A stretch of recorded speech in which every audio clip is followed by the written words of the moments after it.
Let me turn all these ringers off. What's going on? Welcome to another episode of the Impel Forward podcast. I have a treat for y'all today, Miss Gina. I'm here. I've been waiting to do this episode right here. Oh, really? Okay, Yeah. so I'm nervous. I don't even know what we're gonna talk about. Like, I get so nervous. My arms sweating and stuff. Hey, look, I got questions, but they might go all over the place right now. Okay, let's go. I'm ready. Whatever you got, I'm gonna hit it. I'm gonna hit it, whatever they are. We gonna get to that making love in the kitchen, but not right now. That's a really good title, though. Yeah, like I know people are like, "What is going on here?" Yeah, making love in the kitchen. It's like what? There it is. Look, so once again, this is Gina. Is it Conyers, right?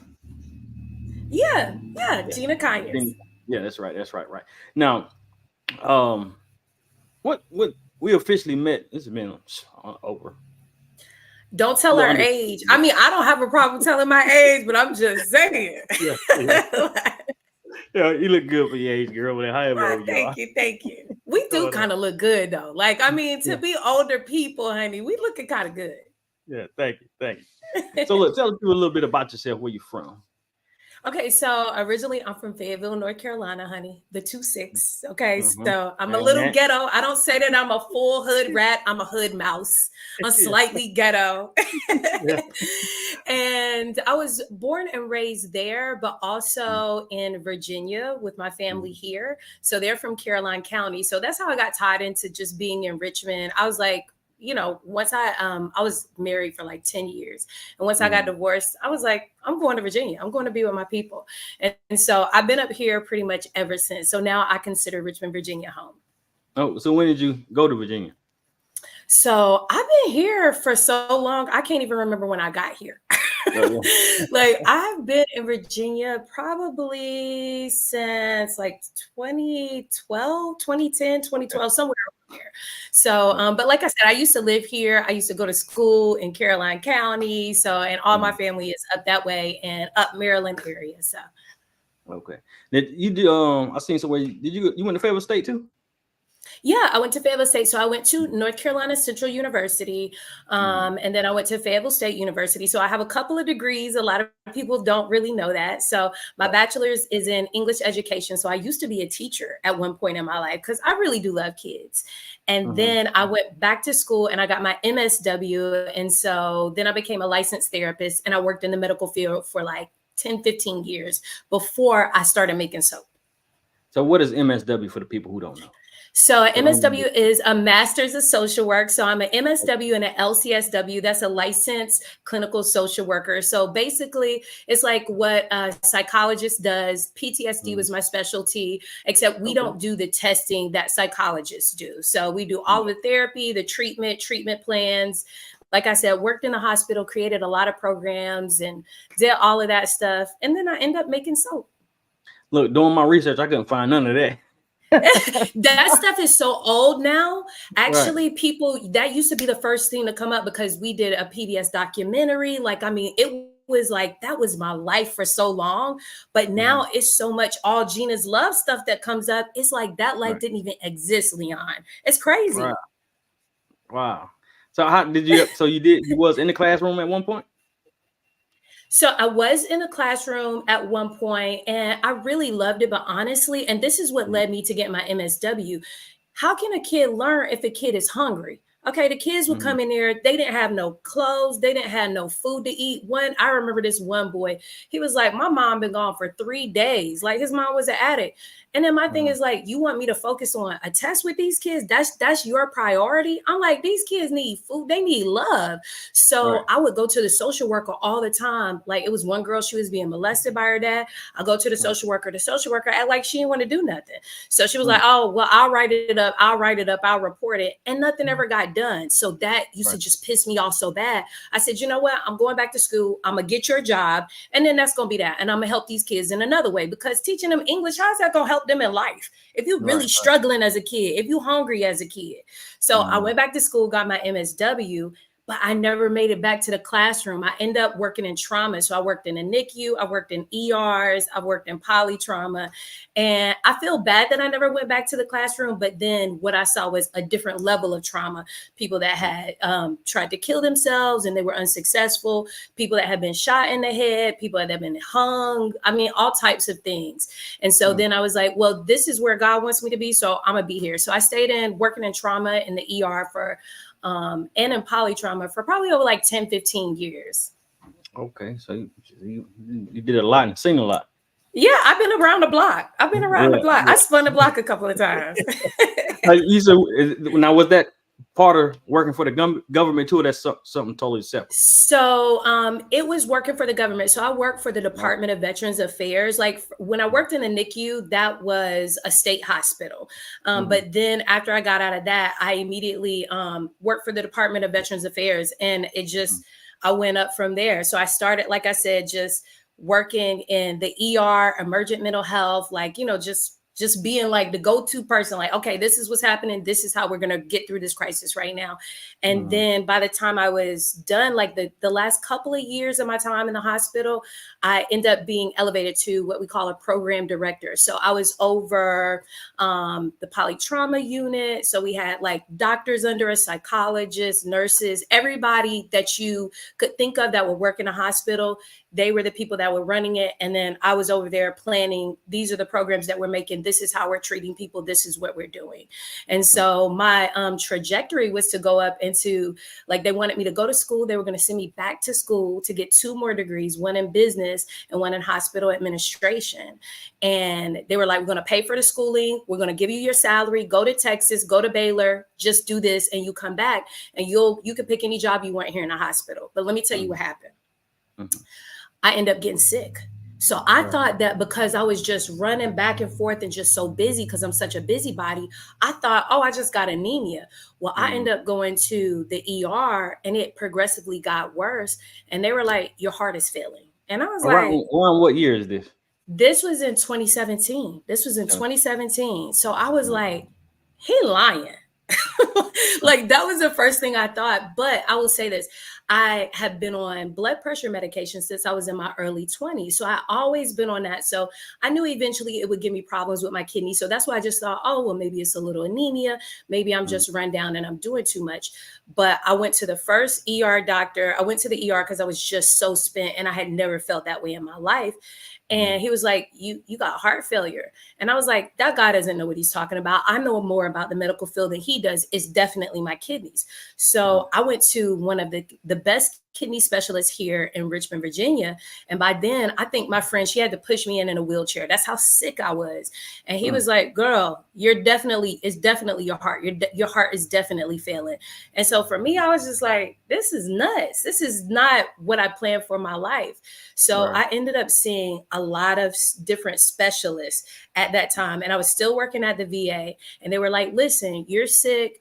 Just, we still want to send you to school. This will be a good break for you. And you can see doctors down in Texas. And honestly, you know what I said? I was like, I'm scared to death. Like, I don't know what this is, if it's just heart failure, because they were throwing out a bunch of other diagnoses. So they threw out this one called cardiac amyloidosis. And I was like, I don't care what you call it, just fix me. You could call it whatever you want to call it, just fix it. And the doctor, she looked at me, she was like, we don't fix it. It's no fix for this. And I was like, in my mind, I was like, what is she talking about? Like, how is there not a fix for something? And so I ended up going out to Mayo Clinic. And Mayo Clinic was where I really had to talk with God. I was like, God, if it's not cardiac amyloidosis, because when I was out there, I learned what that was. It's where protein is built up in your body and it attacks all your organs. So at that time, my kidneys, my adrenal glands, my heart, everything was affected.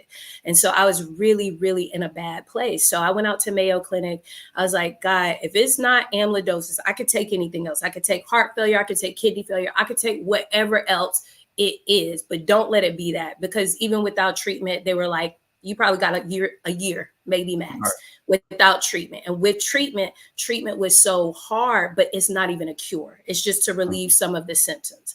So I was like, God, please don't let it be this. If it's not this, forget that job, forget all of that other stuff. I am going to live my life how I want to live my life. So after probably about like 2 weeks, we had run a lot of tests. I was eating chemo for breakfast and lunch, doing all this other stuff. And then they finally came back on my results and they were like, it's not cardiac amyloidosis. And I was so excited. They were like, but girl, it's all these things right here. I was like, man, you keep that list. I'm out of here. Leo, when I tell you, I packed my bag so fast out that hospital, I was like, I got to go. So how tell me more about how did that affect your family? I know it affected you. Oh, man. Yeah, kids by that time, right? Yeah, you gonna make me cry. I don't even be talking about this. Well, tell me like a little bit more about it. So, like, seriously, it's gonna make me cry thinking about it. I remember I was so sick, and because I'm so high energy, like I'm a playful mom. I play with my kids. Yeah. And so my little boy, my youngest, he noticed.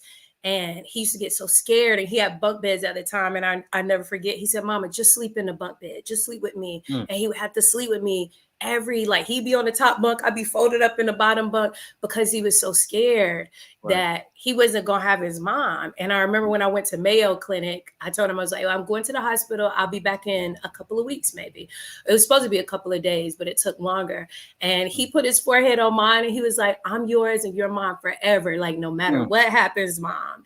And so it changed like how I had to like parent and how I had to think about things. But we had conversations because that's what the doctors were telling me, like, you need to get your affairs in order.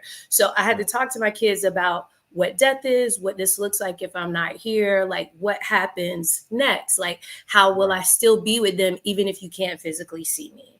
And so it was a lot for them, but man, they stepped up. I mean, I got good kids. God has blessed me with, like, I don't know about nobody else's kids. I ain't talking about nobody else's kids, but my kids, I got great kids.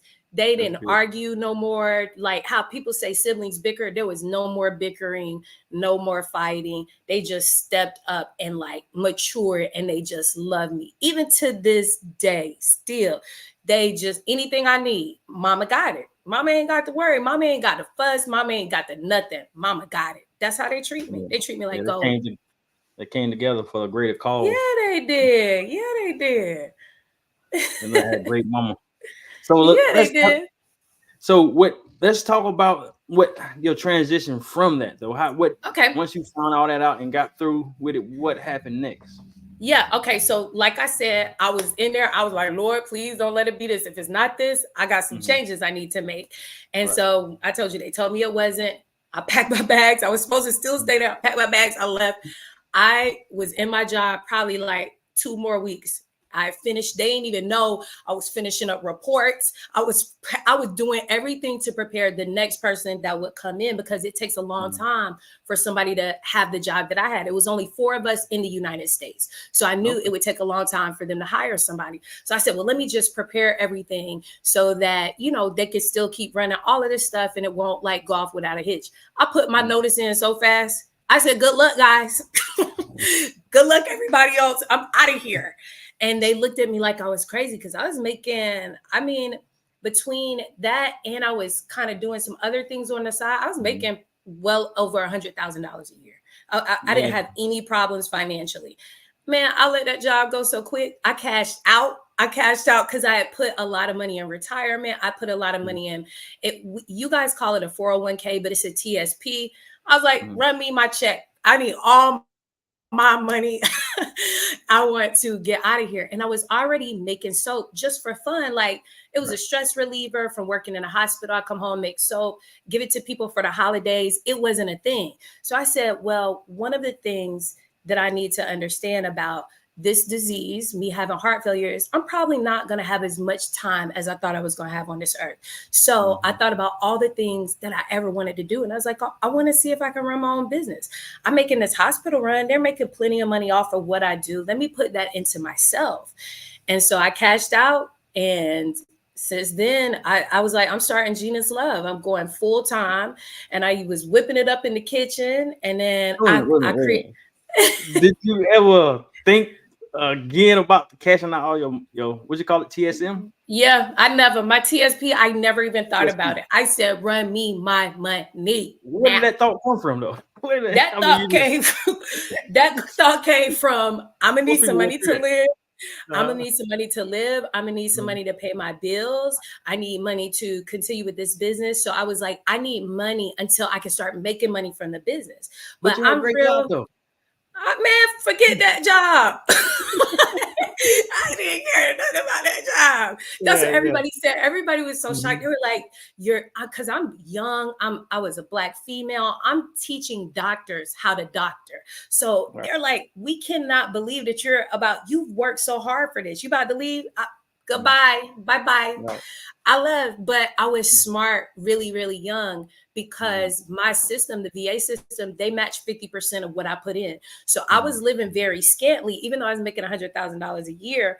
I mhm. was putting half of my money. If they gonna match me 50, I'm gonna put in 50. Like I'm gonna put Right, in everything I had. So I was right. putting in so much money every single month. When it was time to cash out, I mean, I knew I was gonna be good. Like I Mhm, knew it. Like I had done the numbers. I had pulled the numbers. Even after I paid the taxes, take the taxes, you can have that. I still right, got money left. And right, so the first thing I did, honestly, the first thing I did was I spent the summer in Italy. I'm not gonna lie. right. Like I did. I took a little Splurged break. a I little spent the bit. summer.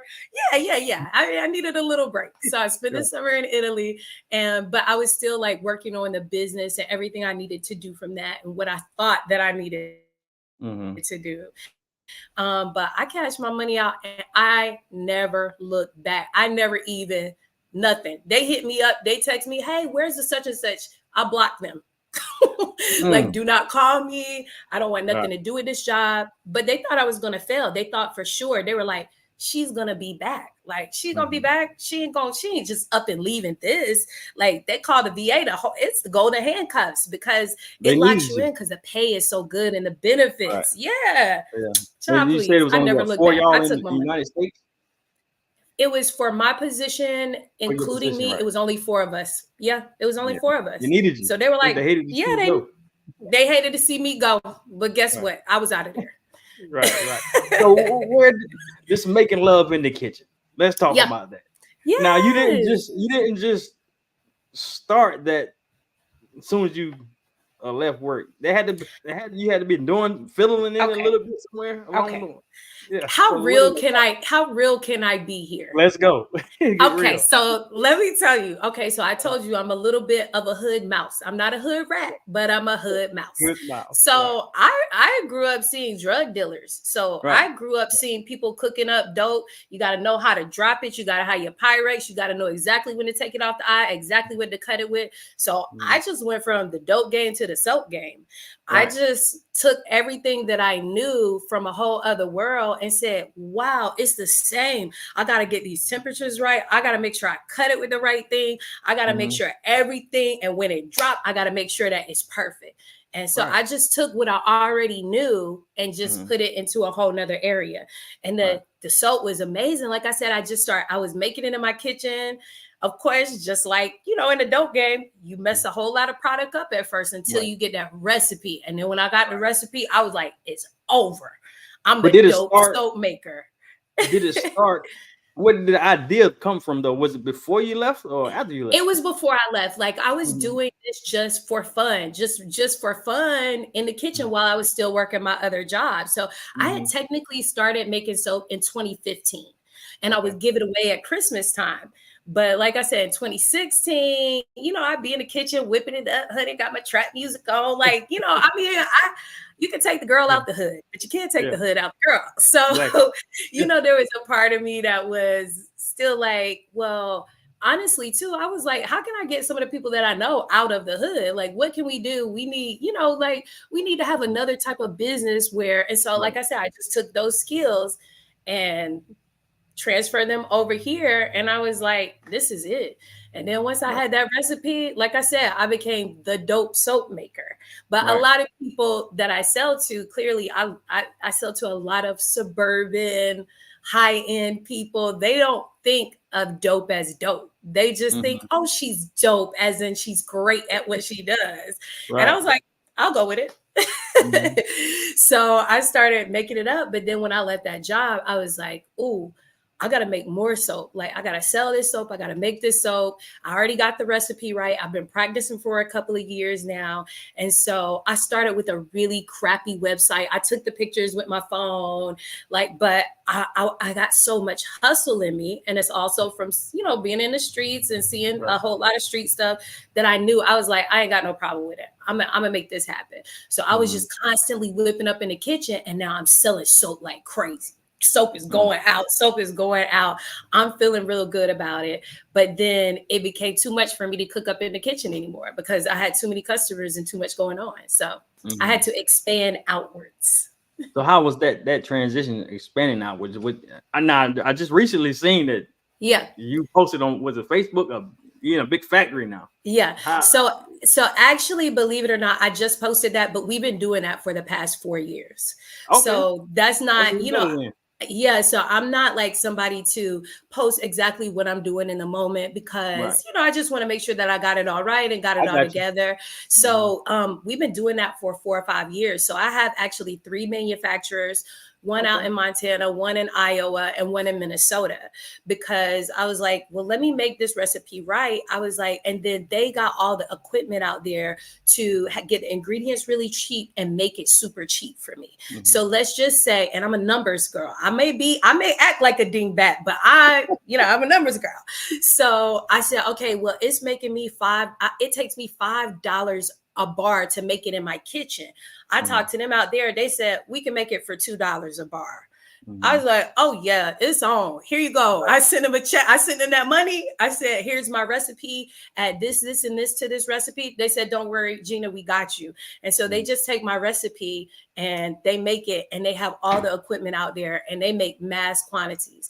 And Right. at first, Leon, I was nervous because I'm a control freak. Like, I like to Oh. make sure everything's right. But when they sent me the first sample bars, I was like, Mhm. I love you guys. Will you marry me? Like, it was over. Like, Right. I'm hooked. This is Right. it. This is what I'm doing with my life. And so I don't, sometimes I think because I'm in it, I don't see the progress that I've made. Like, I don't Mm-hmm. see like the different packaging over the years, or, the website getting better. I'm just so deep in the trenches that all I see is work, work, work, work, work.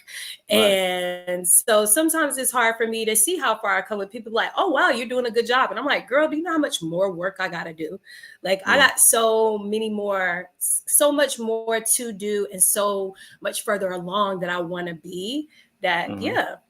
So So, that sounds like me. Sometimes when you're doing things or seeing where you come from, even though you have progress and you know what you're doing now, you still yeah. kind of, I don't know if you feel like this, but you still feel like you're kind of behind, or it's just so much more Yes. you can do. Yeah. Yeah. That's But yeah, exactly how I feel.